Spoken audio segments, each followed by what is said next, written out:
the Federal Reserve just sent a warning that should be on every American's radar. And the man delivering that warning isn't Jerome Powell. Kevin Warsh, the new chairman of the most powerful financial institution on earth, just wrapped up his very first meeting as Fed chair. And what he said in that room has Wall Street spooked. By the end of this video, you'll know exactly what he decided, why 9 Fed members are now pushing for a rate hike, and what this means for your savings, your mortgage, and your investments right now. Stay with me because this changes things. Here's what happened. On June 17th, the Federal Reserve held its benchmark interest rate steady at 3.5 to 3.75%. On the surface, that sounds like good news. It isn't. Hidden inside the Fed's economic projections, what they call the dot plot, 9 policymakers signaled that at least one rate hike is coming before the end of 2026. 6 of them said it might take multiple hikes. To understand why that matters, consider this. Back in March, not a single Fed member thought a hike was necessary. The committee was projecting one cut. In 3 months, the entire picture flipped. The reason is inflation. The Consumer Price Index in May came in at 4.2%, the highest reading since April 2023. Energy prices are a big part of that. Since the conflict in the Middle East escalated in late February, oil has pushed above $93 a barrel.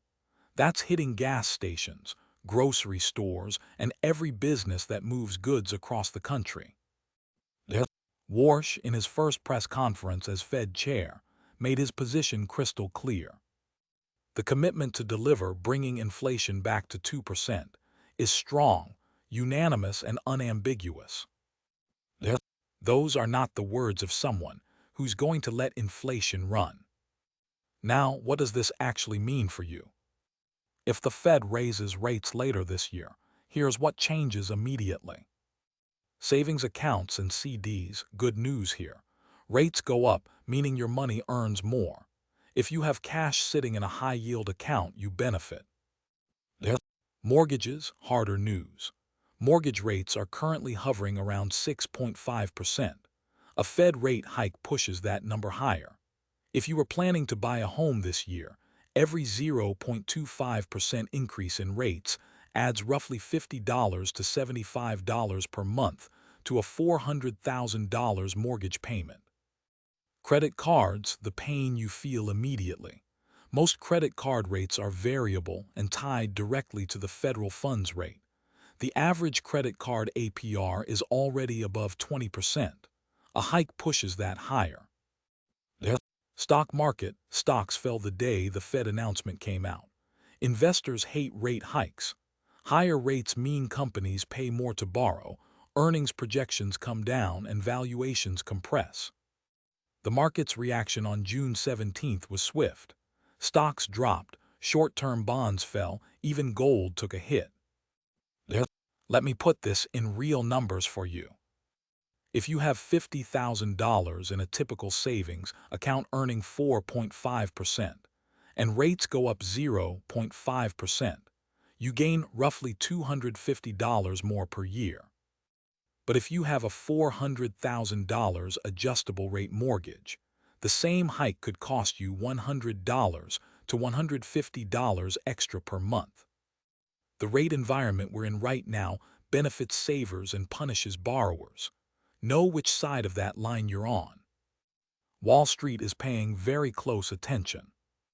Goldman Sachs analysts now project that the Fed will hike once in September 2026, with a possible second move in December if inflation doesn't cool. JP Morgan's research desk is more cautious.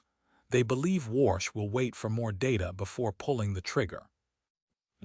But here's the number that ties this all together. The Fed's own median estimate for where rates will be at the end of 2026 has shifted from 3.4% as of March to 3.8% today.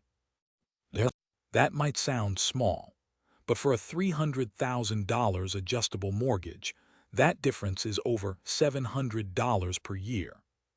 Here's what to watch for in the coming months. The next Fed meeting is in late July. Markets are now pricing in a 40% chance of a hike at that meeting. The August CPI report, dropping in mid-September, will likely be the deciding factor. If inflation stays above 4%, a September hike becomes nearly certain. Two scenarios to consider. If inflation cools to below 3.5% by August, Warsh likely holds. Markets rally. Mortgage rates drift lower. If inflation stays hot above 4%, Warsh hikes. The dollar strengthens. Stocks struggle. Borrowing gets more expensive. Smart money right now is doing two things: locking in fixed-rate mortgages before a potential hike, and moving short-term savings into high-yield accounts and short-duration treasuries. The question